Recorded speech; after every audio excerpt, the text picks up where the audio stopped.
કોલકાતાની હોટલમાં ભીષણ આગ લાગવાની ઘટના ઘટી। હોટલમાં આગ લાગતા ભારે અફરાતફરીનો માહોલ સર્જાયો। દુર્ઘટનામાં 9 લોકોના મોત નીપજ્યા। ફાયર બ્રિગેડની ટીમો ઘટના સ્થળે પહોંચી છે અને આગ પર કાબૂ મેળવવાના પ્રયાસો હાથ ધર્યા છે। તો શોર્ટ સર્કિટના કારણે આગ લાગ્યાની આશંકા સેવવામાં આવી રહી છે।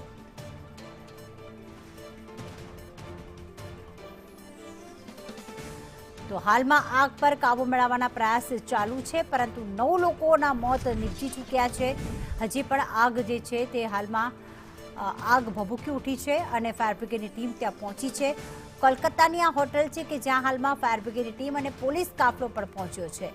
દુર્ઘટનામાં 9 લોકોના મોત થયા છે, પરંતુ હજી પણ આ મોતનો આંકડો વધી શકે છે, કારણ કે જ્યારે હોટલમાં આગ લાગી હતી ત્યારે ઘણા બધા લોકો અંદર હાજર હતા।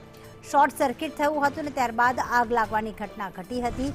આપને જણાવી દઈએ કે આ હોટલ એવા વિસ્તારમાં આવેલી છે કે આપ જોશો તો ક્યાંક ગેરકાયદેસર બાંધકામ હોય તેવું લાગી રહ્યું છે, કારણ કે આસપાસ કેટલીક દુકાનો છે, ઉપર આખો રેસિડેન્શિયલ એરિયા છે, નીચે એક હોટેલ આવેલી છે।